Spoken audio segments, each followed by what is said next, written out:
Well, there's a reason why Christian and hopeful cry out to the strong one, which is Jesus, for strength and courage as they seek first the kingdom of God. So headed for that celestial city, because after they've been given the warning from the shepherds, man, it is a frightful thing, and they realize they've got to have courage, they've got to have strength, and they've got to have grit to make it to the celestial city. But hey, the shepherds also give them a glimpse of it. That's what we need today. We need a glimpse of the kingdom of God, and you can have that right here and right now today. So let's read this together, and I'll see you on the other side of the reading.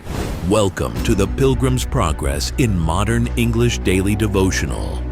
Join your host, David Yarbrough, and go with him through John Bunyan's timeless masterpiece, one devotional step at a time.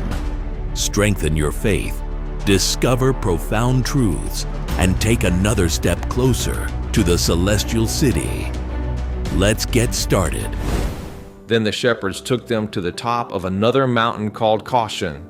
From there, they asked the pilgrims to look far off. When they did, they saw what looked like several men walking among tombs. The men appeared to be blind. As they stumbled against the tombs and could not find their way out, Christian asked, "What does this mean?" The shepherds answered, "Did you not see just below these mountains a stile that led into a meadow on the left side of the path?" The pilgrims replied, "Yes, we saw it."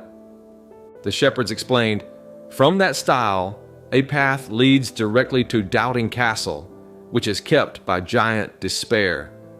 Those men you see among the tombs once walked this pilgrimage as you do now. But when they reached that stile, the right path became rough, so they turned aside into the meadow. There, Giant Despair captured them and took them to Doubting Castle, where he eventually put out their eyes and left them to wander among the tombs." This fulfills the words of the wise man. "He who wanders out of the way of understanding shall remain in the congregation of the dead." Hearing this, Christian and hopeful looked at each other with tears streaming down their faces, but said nothing to the shepherds.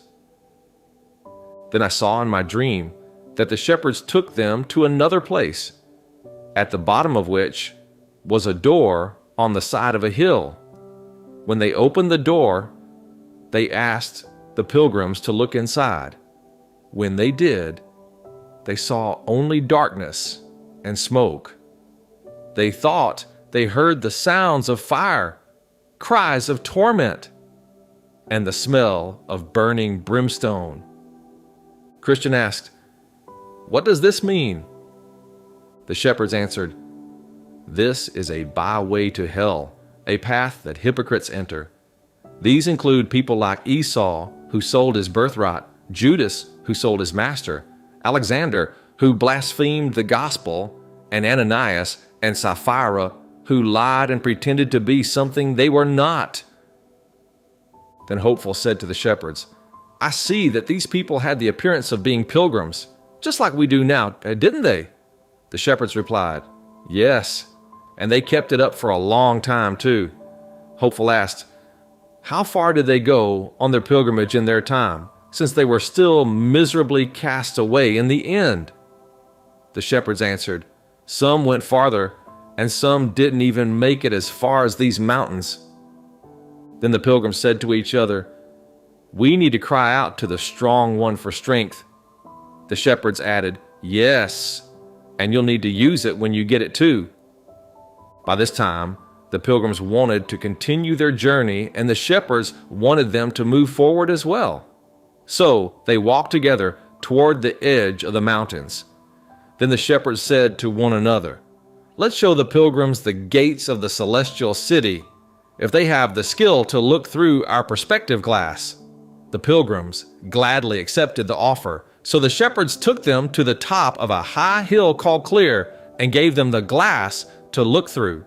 When they tried to look, the memory of what the shepherds had just shown them made their hands shake.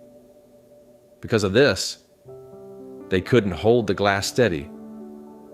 Even so, they thought they saw something that looked like the gate, and even a glimpse of the glory of that place. Then they left, singing. Through the shepherds, secrets are revealed, which are kept hidden from everyone else. Come to the shepherds if you want to see deep things, hidden things, and great mysteries. As they were preparing to leave, one of the shepherds gave them a map of the way. Another warned them to beware of the flatterer. The third told them to be careful not to fall asleep on the enchanted ground. And the fourth wished them God's blessing. Then I woke up from my dream. Well, man, even when Christian and hopeful see a glimpse of the celestial city, their hands still tremble. What does that tell us? That tells us that we need strength, we need grit, we need endurance, and these things come from prayer, Bible reading, from fellowship, from worship, from serving others. All these things, that's what puts that inside of us. So as you seek first the kingdom of God in your own personal life, these are essential elements to every single one of us. We've got to be disciplining ourselves. Disciple, discipline, those two words are really close together. So you've got to be disciplining yourself to put these in every day, because you're going to need faith, you're going to need strength, you're going to need endurance, because you never know when the path is going to get rough, when you're going to go down into the valley of the shadow of death. You don't know when Apollyon is going to jump out in front of you. You always have got battles you're going to be facing, and there isn't always a warning that they're coming. Sometimes it's a surprise attack, so you've got to be ready. And these are the ways you do that. Prayer, Bible study, worship, fellowship, serving. Those are essential. Be sure to put those in every day. Strengthen your faith, give you endurance as you seek first the kingdom of God.